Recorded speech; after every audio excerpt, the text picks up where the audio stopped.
r/ProRevenge my twin stole my identity for years, so I exposed her lies to family.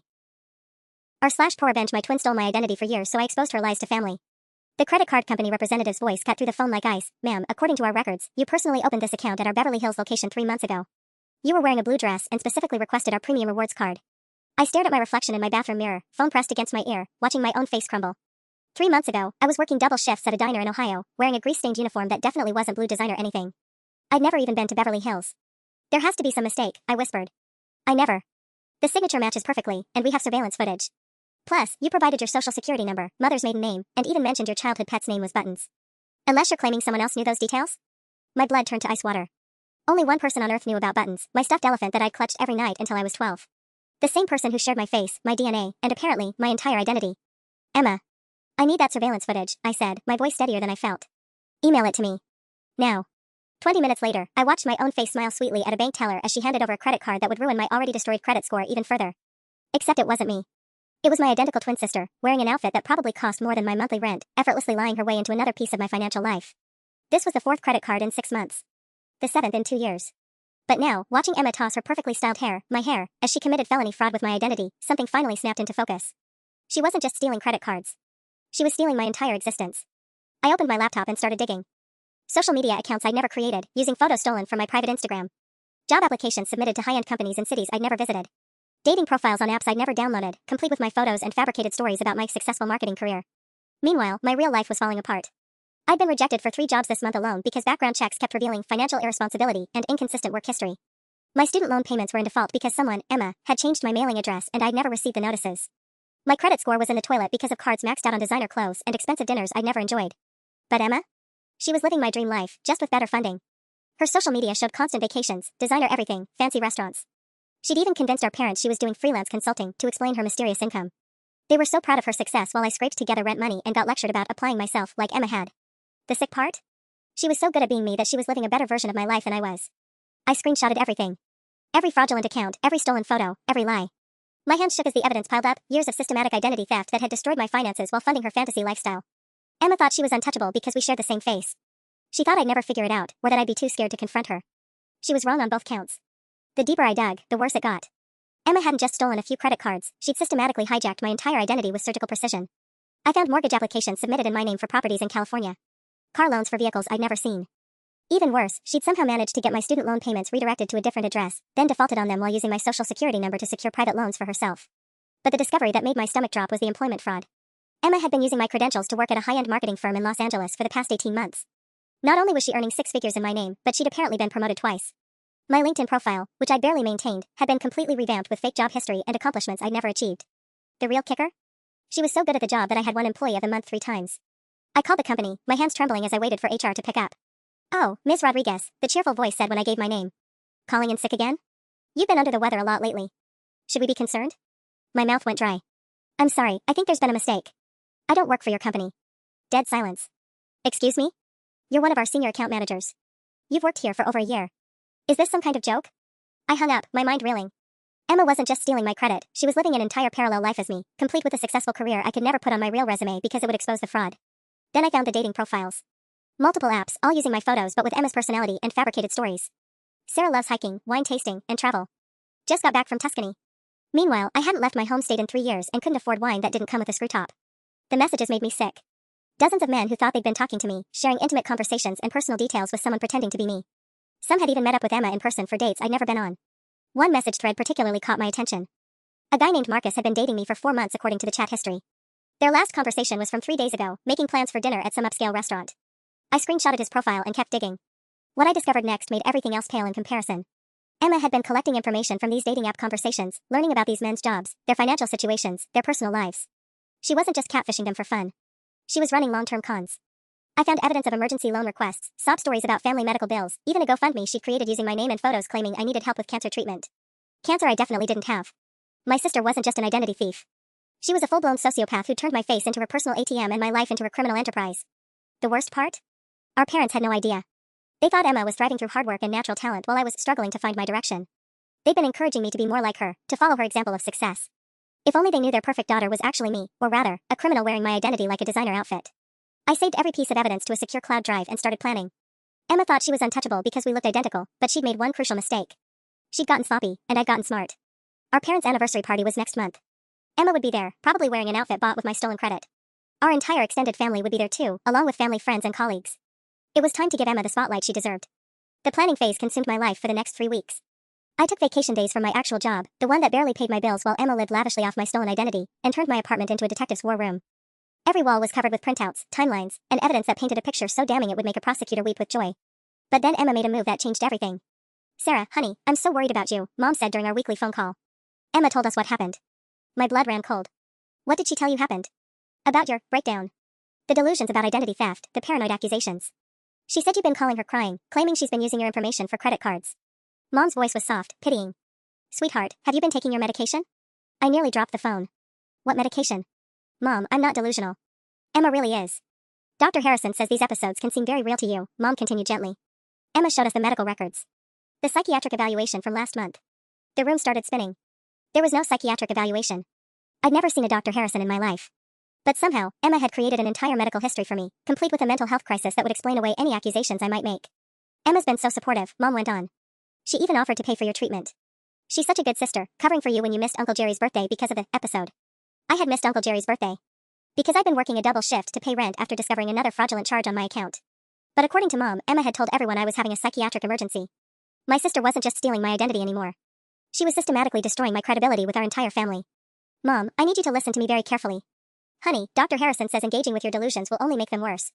Why don't you call Emma? She's been so worried about you. She wanted to stage an intervention, but the doctor said to let you come to terms with reality on your own timeline." After Mom hung up, I sat in stunned silence. Emma had played this perfectly. Any evidence I presented would now be dismissed as the ravings of someone having a mental health crisis. She poisoned the well before I could even approach it. But then my phone buzzed with a text from an unknown number. "We need to talk." Marcus. Marcus. The guy from the dating app who'd been seeing me for months.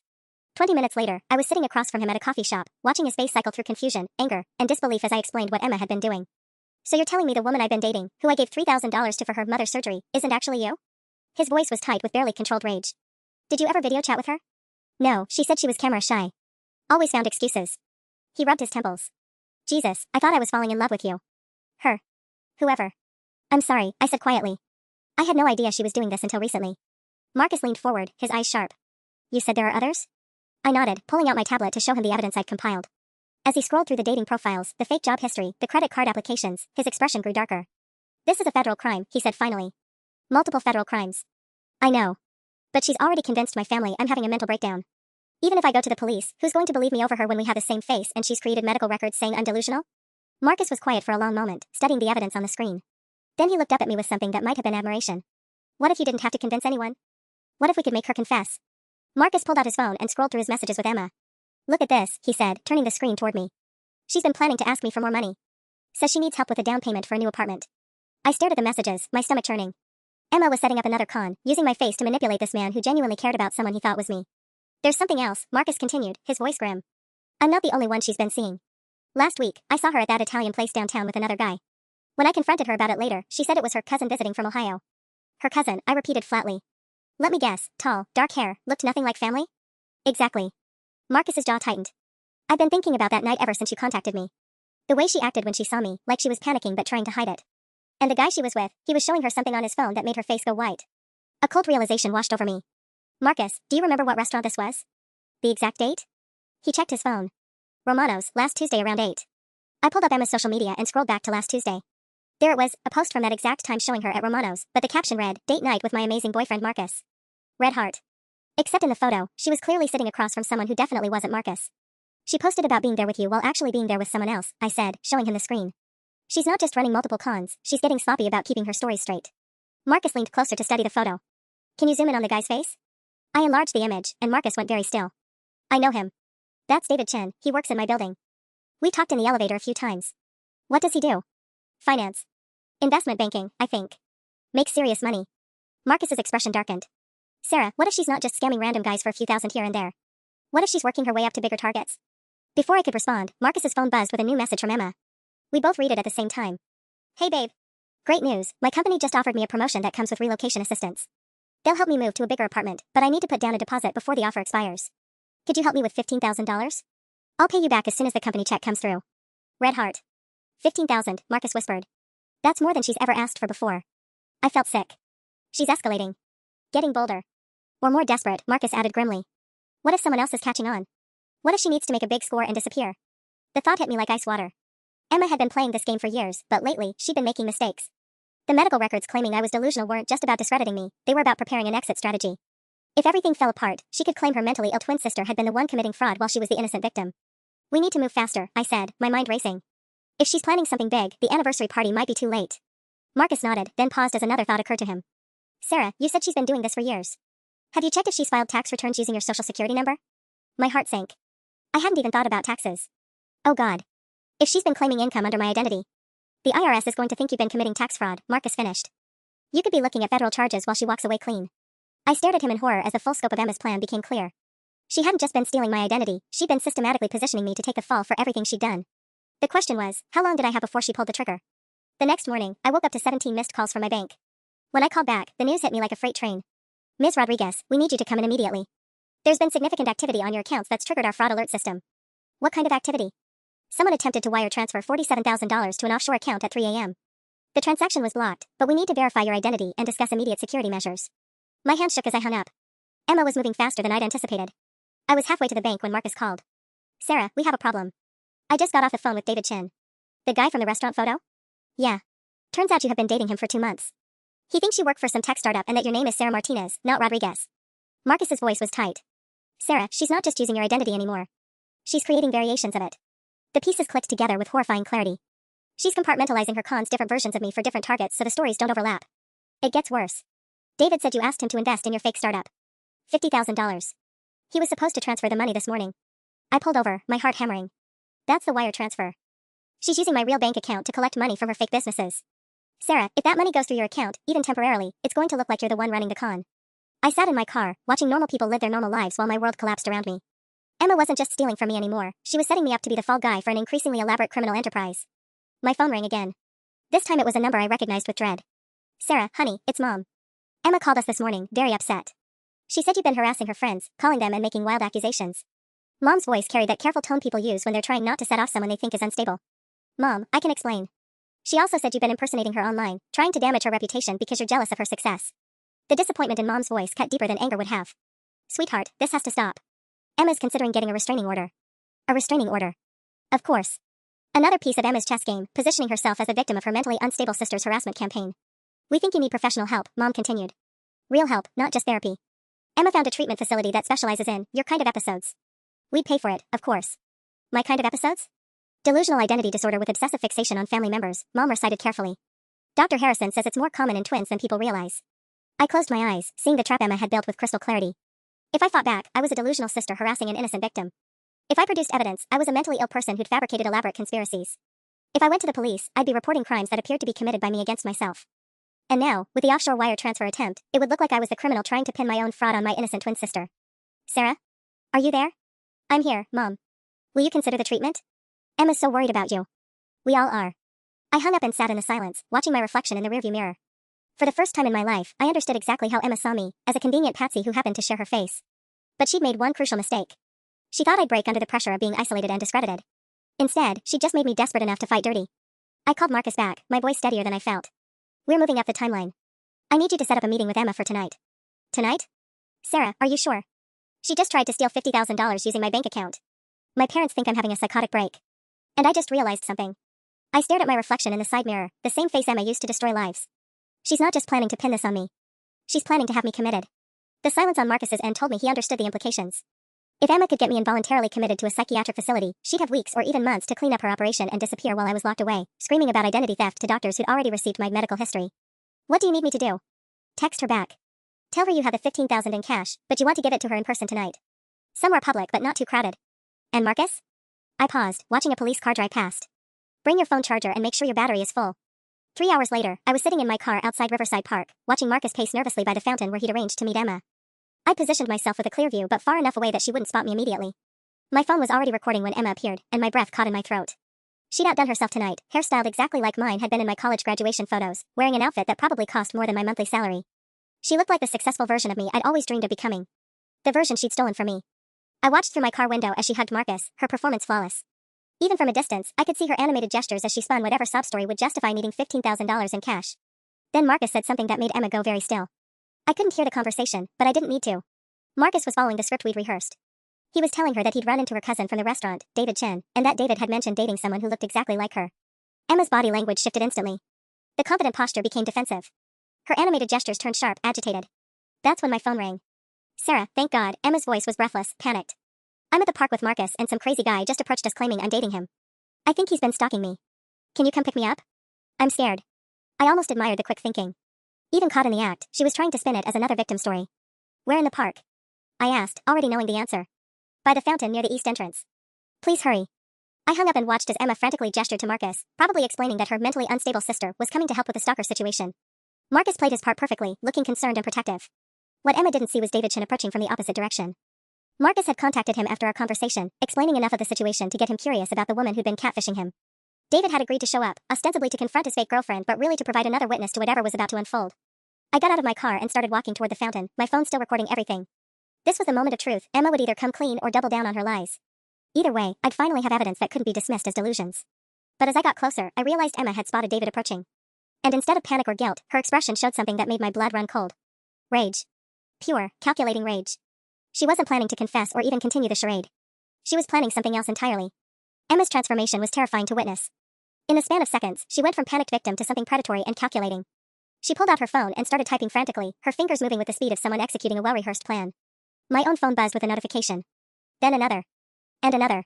Social media alerts were flooding in, someone was posting to my accounts. I grabbed my phone, still recording with one hand while checking the notifications with the other, and felt my stomach drop. Emma was uploading everything. Photos of Marcus and David harassing her at the park.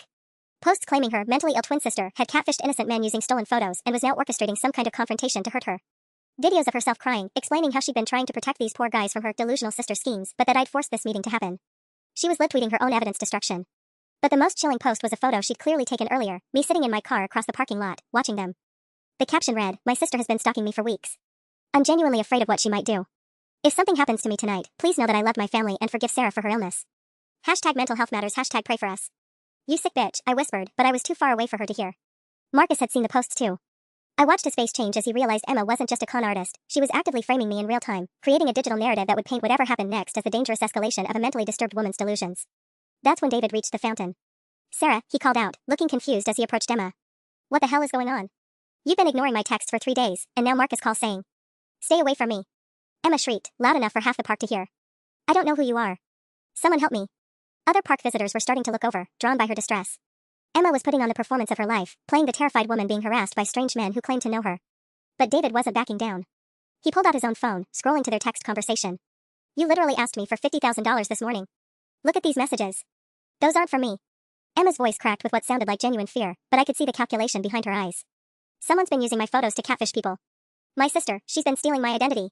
The beautiful irony of that statement wasn't lost on me, but David looked genuinely confused now. He was staring at Emma, then at his phone, trying to reconcile the woman in front of him with the person he'd been texting. "But, you look exactly like your photos," he said slowly. "Because they're my photos that she stole." Emma screamed. Several joggers had stopped to watch the scene unfold. Someone was already filming with their phone, probably planning to upload the whole thing as another viral, crazy person at the park video. Emma had turned my carefully planned confrontation into a public spectacle where she was the victim and I was nowhere to be seen. Except I was there, caught on camera lurking in the parking lot like some kind of stalker building up to violence. My phone rang again. Unknown number. "Is this Sarah Rodriguez?" The voice was crisp, professional. "Yes? This is Detective Morrison with the city police. We've received several reports about a disturbance involving you at Riverside Park. We need you to come to the station for questioning." I looked toward the fountain, where Emma was now sobbing into Marcus's shoulder while David stood nearby looking like he wanted to disappear. 2 police cars were pulling into the parking lot. "Detective, I can explain. Ma'am, we also received some concerning social media reports suggesting you might be a danger to yourself or others. We need you to turn yourself in immediately." The trap snapped shut with the precision of a Swiss watch. Emma had called the police on herself, spinning a story about being harassed by her mentally unstable twin sister who'd been catfishing men and was now escalating to in-person confrontation. I was about to become the prime suspect in my own identity theft case. But as I watched the police approach Marcus and David at the fountain, Emma made one final mistake that she didn't realize I'd caught on camera. When she thought no one was looking, she smiled. That smile was the smoking gun I needed, but it wouldn't matter if I was sitting in a jail cell when I tried to use it. I started my car and drove away from the park before the police could spot me, my mind racing through options. Emma had outplayed me completely. She'd turned my evidence-gathering mission into proof of my supposed stalking and harassment. Every move I'd made to expose her had been twisted into evidence of my own guilt. But she'd also just made her biggest mistake yet. I pulled into a 24-hour diner 3 blocks away and immediately called the one person who might believe me, my college roommate Jessica, who worked as a paralegal for a criminal defense firm. "Sarah? It's almost midnight, what's..." "Jess, I need a lawyer. Now." And I need you to download every single thing that's been posted to my social media accounts in the last hour before it gets deleted. 20 minutes later, Jessica was sitting across from me in a booth, her laptop open, scrolling through the digital nightmare Emma had created. Her face grew increasingly grim as she watched Emma's performance at the park through various angles. Other people had been recording too, and the videos were already going viral. This is sophisticated, Jessica said finally. Whoever planned this knew exactly how to manipulate both social media algorithms and police response protocols. It was my twin sister. She's been stealing my identity for years, and now she's setting me up to take the fall. Jessica looked up from her laptop. The sister who your parents think is successful while you're struggling? That success was built with my stolen credit and identity. I showed her my phone, scrolling through the evidence I'd compiled. Look at this, she's been living my life better than I have. Jessica studied the evidence, cross-referencing it with the posts from tonight. Sarah, this is actually good news. How is any of this good news? Because she got greedy. Look at the timestamps. Jessica turned her laptop toward me, showing Emma's posts from the park. She uploaded all of this within a 15-minute window. But some of these photos and videos had to have been taken earlier. See the lighting differences? The angles? I leaned closer, studying the images. You're right. This photo of me in the parking lot was taken with telephoto lens, probably from inside the park. But she was supposedly surprised to see Marcus and David there. Exactly. She pre-planned this entire confrontation, which means she knew Marcus and David would be there before she arrived. The only way she could know that is if someone told her. Or if she was monitoring Marcus's phone somehow. The realization hit me like ice water. She's been dating him for months. She probably has access to his accounts, his messages, maybe even location tracking. Jessica nodded grimly. Which means she knew you'd contacted him. She knew about your plan and decided to turn it against you. She scrolled through more posts. But she was so focused on controlling the narrative that she documented her own premeditation. My phone rang, Detective Morrison again. I let it go to voicemail, then played it back on speaker. Ms. Rodriguez, we have security footage from the park showing you surveilling the victims before the incident occurred. We also have multiple witness statements about threatening behavior. You have until 8 a.m. tomorrow to turn yourself in voluntarily, or we'll be issuing a warrant. Victims, I repeated flatly. She's convinced them that Marcus and David are the victims of my catfishing scheme. Jessica was typing rapidly on her laptop. We need to move fast. If they arrest you, Emma will have time to clean up any remaining evidence and disappear. But if we can get to the DA's office first thing in the morning with a comprehensive case, they'll think I'm the delusional sister trying to frame my innocent twin. Not if we bring Marcus and David with us. Jessica looked up from her screen. I just found David Chen's LinkedIn. He's not just some random finance guy, he's a forensic accountant who specializes in fraud investigation. And Marcus has been documenting everything since you contacted him. For the first time all night, I felt a flicker of hope. You think they'll help? I think they'll be very interested to learn that the woman who almost convinced them to hand over tens of thousands of dollars has been running a multi-year identity theft operation. Jessica closed her laptop and stood up. But we need to reach them before Emma does. What do you mean? Jessica's expression was grim. Sarah, if Emma was monitoring Marcus's communications, she knows he's been working with you. She knows David was supposed to wire her $50,000 this morning. Both of them can destroy her entire operation with their testimony. The implication hung in the air between us. Emma had already proven she was willing to destroy my reputation and freedom to protect herself. What would she do to witnesses who could send her to federal prison? Jessica and I split up to contact Marcus and David, racing against time and Emma's potential damage control. At 12:47 a.m., I finally reached Marcus, who sounded exhausted and confused. Sarah? The police questioned me for 2 hours. They kept asking about your escalating behavior and whether I felt threatened. I told them the truth, but... His voice trailed off. They seem to already have their minds made up. Marcus, where are you right now? Home. Why? Pack a bag. Don't go to work tomorrow. Emma knows you've been helping me, and she's not going to just let you testify against her. You're being paranoid. Am I? Check your credit score. Right now. I heard typing in the background, then a sharp intake of breath. What the fuck? There are 3 new credit card applications from this afternoon. All declined because they flagged it as potential identity theft. My blood ran cold. Emma wasn't just trying to discredit witnesses, she was expanding her operation to include them. She has your personal information from months of dating. Social security number, mother's maiden name, everything she needs to destroy your credit like she did mine. Jesus Christ. More typing. Sarah, there's a loan application here for $30,000. It was submitted while I was at the police station. She's moving fast. What about David? I've been trying to call him for an hour. It goes straight to voicemail. We hung up, and I immediately tried David's number myself. Voicemail. His work number. Out of office message saying he'd be unavailable for several days due to a family emergency. Family emergency that didn't exist 24 hours ago. I called Jessica back, panic creeping into my voice. We can't reach David. Marcus just discovered fraudulent credit applications in his name. Emma's not just covering her tracks, she's going scorched earth. I'm at the police station, Jessica whispered. I volunteered to come with you in the morning as your attorney, so they let me review the case file they're building. And? Sarah, it's bad. They have statements from other victims, people who claim you've been catfishing them for months. Photos of you supposedly meeting them that I know you've never taken. Those are photos of Emma. But they look exactly like you. And get this, one of the victims is claiming you stole $1,500 from him 3 weeks ago. He has bank records showing a transfer to an account that traces back to your social security number. I gripped the phone tighter. Emma had been busy while I was planning my amateur detective work. She'd been systematically creating a trail of victims who would all identify me as their catfisher. Since we had identical faces, their testimony would be devastating. There's more, Jessica continued. They found your car registration in Emma's apartment. What? That's impossible. My registration is in I frantically dug through my glove compartment. Empty. She stole my car registration? It gets worse. She told police she found it in her apartment and was scared to confront you about breaking in. She's been building a case that you've been stalking her for weeks, stealing her mail, maybe even breaking into her home. The brilliance of it was terrifying. Emma had taken every piece of evidence that could prove her guilt and flipped it to prove my obsession with her. The credit card surveillance footage showing her face would be explained as me impersonating her. The fake job would become me stealing her employment opportunities. Even the dating app profiles would be framed as me using her success and lifestyle to catfish innocent men. Jess, I'm being set up for identity theft, stalking, fraud, and burglary. How many years in prison is that? With your criminal history, which she's created, you're looking at 15 to 20 years minimum. I sat in my car outside the diner, watching normal people live their normal lives while Emma dismantled my existence with surgical precision. She turned my own investigation against me and isolated me from anyone who could help. But as I stared at my reflection in the rearview mirror, the same face Emma had weaponized against innocent people, I realized something that made my hands stop shaking. She'd made one crucial error in her masterpiece of manipulation. She'd forgotten that I was desperate enough to burn everything down. Including myself. I sat in the parking lot of a 24-hour Walmart, my hands trembling as I stared at the evidence that would destroy us both. At 3 a.m., desperation had finally bred the kind of clarity that only comes when you have absolutely nothing left to lose. Emma's fatal flaw wasn't her greed or her cruelty, it was her narcissism. She'd been so focused on framing me that she'd documented everything, creating a digital trail that would implicate both of us if exposed correctly. But she'd made one assumption that would be her downfall. She thought I cared about protecting myself. I didn't. Not anymore. I opened my laptop and began typing the email that would detonate both our lives. The recipient list included every major news outlet in the state, the FBI's Financial Crimes Division, the IRS Fraud Department, and, most importantly, every single person Emma had ever victimized using my face. But before I could hit send, my phone rang with a number I didn't recognize. Sarah Rodriguez? The voice was young, female, scared. Yes? My name is Katie Morrison. I think your sister has been catfishing my boyfriend. I sat up straighter. Tell me everything. He's been sending money to someone he thinks is you for 8 months.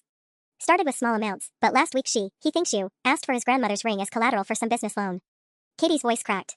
It's been in his family for 60 years. He was supposed to mail it yesterday. Did he? No, because I found the dating app on his phone. The photos looked exactly like this girl I went to college with, so I reverse searched them. They're all over social media under different names. She paused. But Sarah, that's not the scary part. My blood chilled. What's the scary part? She's been asking him about his work schedule. What time he gets home, when he travels for business, if he lives alone. And yesterday she started asking about his apartment building's security system. The implication hit me like a freight train. Emma wasn't just stealing money anymore, she was gathering information for physical crimes. Burglary, maybe worse. Katie, where does your boyfriend live? She gave me an address that made my stomach drop. It was 3 blocks from where Emma had been staying, according to her latest social media posts. Has she asked to meet him in person? Tonight. She said it was urgent, something about needing to pick up documents for her fake business emergency. Katie's voice rose with panic. Sarah, I tried to stop him, but he thinks I'm just being jealous. He left 20 minutes ago. I was already starting my car. What's his name and phone number? Jake Castellanos. But he won't answer, he thinks I'm trying to sabotage his relationship. As I drove toward Jake's address, pieces of Emma's endgame started falling into place. She wasn't just planning to disappear with stolen money, she was escalating to crimes that would require her to vanish completely. And when the FBI eventually tracked down the identity thief, they'd find me, the mentally unstable twin with a documented history of stalking and fraud. But Emma had made one miscalculation that would destroy her perfect plan. She'd assumed I'd keep playing defense. I called Jessica while running red lights through empty intersections. Change of plans. We're not waiting for morning. Sarah, it's 3 a.m. What? Emma's at a victim's apartment right now, probably committing burglary or worse. I'm going to document everything and call the police while she's in the act. That's insane. You'll be walking into a crime scene where you're already the prime suspect. Which is exactly why it'll work. I took a sharp turn, tires squealing. She set me up to take the fall for everything she's done, but she can't be in 2 places at once. If I can get video of her committing a crime while simultaneously proving I'm somewhere else, her whole framework collapses. The silence on Jessica's end told me she was processing the implications. You're going to sacrifice yourself to expose her. I'm going to make sure that when we both go down, she goes down harder. I hung up and pulled onto Jake Street, scanning for Emma's car while my heart hammered against my ribs. In the distance, I could see a figure moving around a ground floor apartment, backlit by interior lights. Emma was inside, and Jake was nowhere to be seen. I positioned my car for a clear view and started recording, knowing that whatever I was about to witness would either save my life or end it. I crept closer to Jake's apartment, my phone recording everything while my heart pounded so hard I was sure Emma would hear it. Through the window, I could see her methodically going through drawers and cabinets, stuffing items into a large bag. But what made my blood freeze was the complete familiarity with which she moved through the space. This wasn't her first time here. Emma knew exactly where everything was, opening the right kitchen drawer on the first try, heading straight to a bedroom closet, even knowing which floorboard creaked as she stepped over it. She'd been planning this for weeks, maybe months. But where was Jake? My question was answered when I spotted him through the bedroom window, zip-tied to a chair with duct tape over his mouth. He was conscious but clearly terrified, watching Emma ransack his home with the helpless horror of someone who'd just realized the woman he'd fallen in love with was a complete fabrication. I should have called 911 immediately. That was the smart play, the safe play. Instead, I found myself circling to the back of the building, looking for another angle, another piece of evidence that would make Emma's guilt undeniable. That's when I heard the voices. Told you this would be simple, Emma was saying, her voice carrying through a partially open window. But you had to get sloppy with the timeline. You said he'd be at work for another hour, a male voice replied. Someone I didn't recognize. How was I supposed to know he'd come home early? My hand shook as I realized Emma wasn't working alone. She had an accomplice, someone who'd been helping her with the identity theft operation, maybe from the beginning. It doesn't matter, Emma said dismissively. We stick to the plan. Clear out the valuables, wipe the security footage, and leave the evidence that points to my psychotic twin sister. By the time anyone figures out what really happened, we'll be in Costa Rica. What about him? The accomplice gestured toward Jake. Emma's pause made my stomach turn to ice. He's seen both our faces. He can identify us. Emma, we talked about this. No violence. Just theft and fraud. Plans change. Her voice had gone flat, emotionless. Unless you want to spend the next 20 years in federal prison because you're squeamish about loose ends. I had to move. Now. But as I pulled out my phone to call 911, I heard footsteps behind me. Heavy, deliberate, getting closer. Well. Look what we have here. I spun around to find a third person, a woman I'd never seen before, but who was looking at me with a satisfied expression of someone who'd just solved a puzzle. Emma's famous twin sister, right on schedule, she continued, pulling out her own phone. Emma said you'd probably show up tonight, all paranoid and stalkerish. Perfect timing for when we call the cops about the break-in. My mind raced as the full scope of Emma's plan became clear. She hadn't just been setting me up as a patsy, she'd been counting on my predictable response to her crimes. My desperate attempt to prove my innocence had walked me directly into the final act of her setup. Smile, the woman said, snapping photos of me lurking outside Jake's apartment. These are going to look great in court when they're trying to prove you've been stalking your victims. But she'd made one crucial mistake. In her eagerness to document my presence, she positioned herself between me and the only exit from the apartment building's back courtyard. Which meant she hadn't seen Marcus emerging from the shadows behind her, his phone already recording everything. The woman with the phone didn't notice Marcus until he was close enough to read her screen over her shoulder. When she finally sensed movement behind her, she spun around with the reflexes of someone who'd done this before, but Marcus was ready. I wouldn't delete those photos if I were you, he said calmly, holding up his own phone. I've been recording for the last 5 minutes. Including the part where you admitted this was all planned. The woman's confident smirk faltered.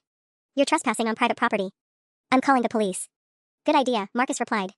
Ask them to bring a warrant for the offshore accounts. Sarah found the wire transfer records. That was a bluff. I hadn't found any offshore accounts, but the woman's face went wide enough to tell me we'd struck close to home. She fumbled with her phone, probably trying to warn Emma that their carefully orchestrated plan was falling apart. Too late. Through the window, I could see Emma's head snap up as she heard voices outside. Her expression shifted from confusion to rage when she spotted me through the glass. Sarah, she screamed, loud enough for the neighbors to hear. Help me. She's got a gun. I looked around confused. Nobody had a gun, but Emma was already in full performance mode. She was pointing at someone outside her line of sight, probably the accomplice in the apartment with her, while making it sound like I was the threat. Call 911. Emma continued, her voice perfectly pitched for maximum panic. My sister's having another episode. She's going to hurt someone. Lights started coming on in neighboring apartments. Emma was creating witnesses who would testify that they'd heard me threatening violence, even though I hadn't said a word. But Marcus was still recording, capturing Emma's performance through the window while simultaneously documenting my actual location outside. The timestamps would prove I couldn't have been making the threats she was claiming to hear. This is insane, the woman next to us muttered, but she was backing toward what looked like a service entrance to the building. I didn't sign up for this level of crazy. That's when I realized something that made my hands stop shaking. The woman wasn't just Emma's accomplice, she was Emma's exit strategy. Someone who could take the fall for the physical crimes while Emma played the innocent victim of her mentally ill sister's elaborate revenge scheme. You're the one they're planning to frame, I told her. Emma's been documenting your involvement while keeping her own hands clean. When this goes to trial, guess who's going to be the mastermind and who's going to be the expendable accomplice? The woman's eyes darted between me, Marcus, and the apartment window where Emma was still performing her victim act. I could practically see her calculating whether her loyalty to Emma was worth a federal prison sentence. Sarah's right, Marcus added, still filming. We have records of Emma planning this for months. Your name never came up until tonight. She's been setting you up too. Inside the apartment, something crashed, furniture being overturned, probably to make it look like a violent struggle. Emma was escalating her performance, creating physical evidence of the attack she was claiming I'd committed. But she'd miscalculated one crucial factor. The sound of breaking glass and Emma's increasingly frantic screaming had triggered exactly the response she'd wanted. Someone in the building had called 911. The sirens were already getting closer, which meant we had maybe 2 minutes before police arrived to find me at a crime scene where I was already the prime suspect. The woman with the phone made her decision. Emma promised me this was just financial fraud. She said no one would get hurt. What's your name? I asked quickly. Lisa Chong. I work for the credit monitoring company Emma's been using to track your accounts. Her words tumbled out in a rush. She said you were in on it, that this was some kind of insurance scam between sisters. My heart sank. Emma had been recruiting accomplices by making them believe I was a willing participant in our mutual fraud. Lisa thought she was helping 2 sisters steal from insurance companies, not watching one sister destroy the other's life. The sirens were getting closer, and Emma's screaming had reached fever pitch. In less than 60 seconds, police would arrive to find me lurking outside an apartment where a violent crime had allegedly taken place. Marcus grabbed my arm. We need to go. Now. But I was staring at the apartment window, watching Emma's shadow move around the room, still performing for an audience that didn't know they were watching theater. No, I said, surprising myself with how steady my voice sounded. We're staying. It's time Emma learned what it feels like when her audience knows the script. I pulled out my phone and did something Emma would never expect from her supposedly paranoid, mentally unstable sister. I went live on every social media platform I had access to, including the accounts Emma had been using to frame me. The live stream went active across 6 different platforms simultaneously, my real accounts and the fake ones Emma had created. Within seconds, viewers started flooding in, drawn by the dramatic title I'd hastily typed, Catching My Twin Sister Committing Crimes, Live Police Response. What are you doing? Marcus hissed, but I was already narrating for my rapidly growing audience. My name is Sarah Rodriguez, and for the past hour I've been documenting my identical twin sister Emma breaking into this apartment and threatening the resident. The police are about to arrive, and she's going to claim I'm the criminal because we have the same face. Through the window, I could see Emma's performance reaching its crescendo, overturned furniture, her own clothes torn to suggest a struggle, Jake still tied to his chair as an unwilling prop in her theater. She had no idea that hundreds of people were watching her crime unfold in real time. The viewer count was climbing exponentially, 847 viewers, 1,203, 1,891. People were sharing the stream, commenting in real time, screen recording everything. Emma's perfectly orchestrated plan was being broadcast to an audience that would make covering it up impossible. Oh my god, she looks exactly like you, someone commented. This is better than Netflix, wrote another. Screenshot everything, this is evidence, a third viewer advised. Lisa Chong was staring at my phone in horror as she realized the scope of what was happening. You can't just livestream someone without consent. She's committing felony burglary, I replied calmly, adjusting the angle to better capture Emma through the window. I think consent is off the table. The sirens were deafening now, multiple police cars judging by the sound. Emma must have heard them too because her performance suddenly shifted. Instead of playing the victim of an attack, she was now positioning herself to look like someone who'd fought off an intruder. Chat, watch carefully, I told my audience, which had swollen to over 3,000 viewers. She's about to call the police and claim I broke in, even though I've been standing outside this entire time with witnesses. Right on cue, Emma pulled out her phone and dialed 911. Through the partially open window, I could hear her sobbing into the phone. My sister broke into this apartment and attacked me and the resident. She's mentally ill and dangerous. I think she's still outside somewhere. The comments exploded. She's literally lying to 911 right now. This is insane. Someone record this and send it to the police. Plot twist, which one is the real twin? But then Marcus noticed something that made him grab my shoulder. Sarah, look at the apartment next door. I followed his gaze and felt my stomach drop. In the window of the adjacent unit, someone was also filming, but they were pointing their camera at me, not at Emma. Another accomplice, documenting my presence outside the crime scene to support Emma's version of events. She planned for everything, I whispered, but my phone's microphone picked it up. What's happening? Viewers were asking. Who's filming you? The police car screeched into the parking lot, their flashing lights strobing across the building. I had maybe 30 seconds before officers would round the corner and find me at the scene where Emma was claiming I just committed assault and burglary. Chat, I need you to do something for me, I said urgently into the camera. Screen record everything. Download this stream. Share it everywhere. Because I'm about to be arrested for crimes my sister committed, and this footage is the only proof of what really happened. But as the first police officers appeared around the corner of the building, shouting commands I couldn't quite hear over my own thundering heartbeat, Emma made one final move that even I hadn't anticipated. The apartment went completely dark. All the lights cut out at once, plunging Emma's performance into darkness and making it impossible for my phone camera to capture whatever she was doing to the crime scene. In the span of 10 seconds, she'd eliminated the real-time evidence while positioning herself to emerge as the victim when police entered the building. My livestream audience was watching my phone's camera now, seeing the police flashlights getting closer while I stood outside a darkened apartment where my sister was about to frame me for her own crimes. This is it, I told the camera, surprised by how calm I sounded. If you never see me again, remember that Emma Rodriguez is not the victim she's about to pretend to be. The first officer rounded the corner, his flashlight hitting me directly in the face. But what happened next wasn't what any of us, including Emma, had planned for. The police officer's flashlight beam hit my face just as my phone buzzed with an alert that made my heart stop. Emergency broadcast, active manhunt for Emma Rodriguez armed and dangerous. What the hell? I whispered, reading the notification while squinting against the light. The officer lowered his flashlight, looking confused. Ma'am, are you Sarah Rodriguez? Yes, but we need you to step away from the building immediately. We have reports of your sister being involved in an armed robbery across town 20 minutes ago. My mind reeled. That's impossible. She's been inside this apartment for the last hour. I have it all on video. Marcus stepped forward, still recording with his phone. Officer, we've been documenting everything. Emma Rodriguez has been inside that apartment committing burglary. She can't have been across town. But the officer was already speaking into his radio. We have Sarah Rodriguez on scene. No sign of Emma. Requesting backup and clarification on suspect locations. The response crackled through. Emma Rodriguez robbed a jewelry store on 5th Street at 9:47 p.m. Multiple witnesses. Security footage confirms ID. Sarah Rodriguez is wanted for questioning as potential accomplice. I felt the world tilt sideways. Officer, what time is it right now? 10:23 p.m. I looked at my phone, checking the timestamp on my livestream. I'd been broadcasting for 36 minutes, which meant I'd been here since before the jewelry store robbery even happened. But more importantly, if Emma robbed a store at 9:47, who's been inside this apartment? The question hung in the air like poison gas. Through my phone screen, I could see my livestream chat exploding with the same realization. Wait, if twin sister was robbing store, who was in the apartment? This is getting scary. Call more police now. Lisa Chong had gone completely white. Sarah, if Emma's been across town this whole time, then who did I help plan this? The apartment was still dark, but I could hear movement inside, careful, deliberate footsteps that didn't match Emma's usual confident stride. Someone was still in there with Jake, someone who'd been pretending to be Emma for at least the last hour. Officer, I said urgently, there's a man tied up inside that apartment, and whoever's with him has been impersonating my sister. This isn't about the jewelry store, this is something else entirely. But before the officer could respond, the apartment lights flickered back on, and the front door opened slowly. Emma stepped out. Except it couldn't be Emma, because according to police, Emma was in custody across town for armed robbery. But the person emerging from Jake's apartment looked exactly like my sister, same hair, same clothes, same confident smirk. My livestream audience was losing their minds. Twins have triplets? This is a movie, right? This isn't real? Someone call FBI, this is insane. The person who looked like Emma walked directly toward the police officer, her hands visible and non-threatening.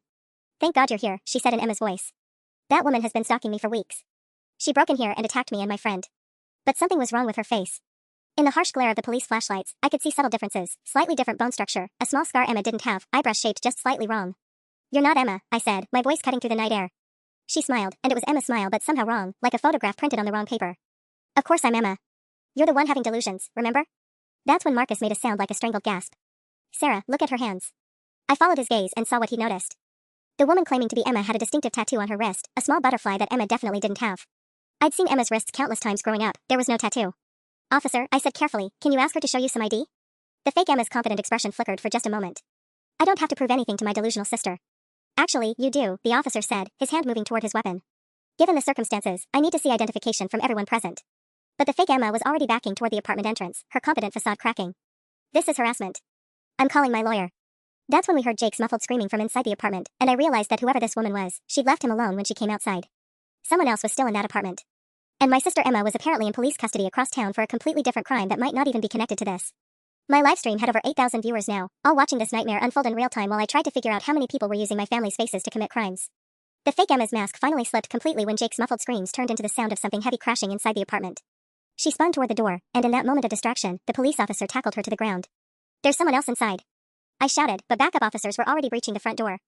What they found made my livestream audience, now over 12,000 viewers, witness the unraveling of something much bigger than identity theft. Jake was tied to a chair, but he wasn't the only victim. 2 other people were bound and gagged in the bedroom, previous dates that Emma's operation had escalated beyond financial fraud. And standing over them, frantically deleting files from multiple phones, was Emma herself. The real Emma. That's impossible, Marcus breathed. The police said she was arrested across town. But as officers dragged my sister outside in handcuffs, the truth emerged in fragments that my livestream captured in real time. The jewelry store robbery had been committed by yet another woman, a professional identity thief who'd stolen Emma's information just like Emma had stolen mine. The robbery was unconnected to tonight's crimes, just terrible timing that had confused the initial police response.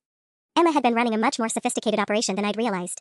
She wasn't just stealing my identity, she was part of a network that created multiple fake identities, recruited accomplices through deception, and had escalated to kidnapping when financial fraud became insufficient. You stupid bitch, Emma snarled as officers led her past me. You have no idea what you just destroyed. Your criminal enterprise? I replied, holding up my phone. Good. But Emma's expression shifted to something almost pitying. Criminal enterprise? Sarah, I was trying to protect you.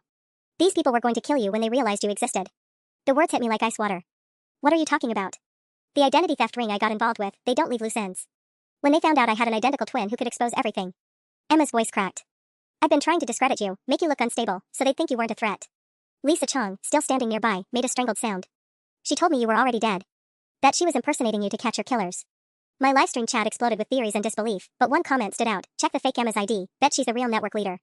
As if summoned by the suggestion, the officer searching the fake Emma called out, we've got multiple IDs here. Driver's licenses for 12 different women, all with this woman's photo. The scope of what we'd uncovered was staggering. Emma hadn't been the mastermind, she'd been a mid-level operator in a network that had been systematically destroying lives across multiple states. My investigation had accidentally exposed not just my sister's crimes, but an entire criminal organization. Over the next hour, while police processed the scene and my livestream audience documented everything, the full truth emerged.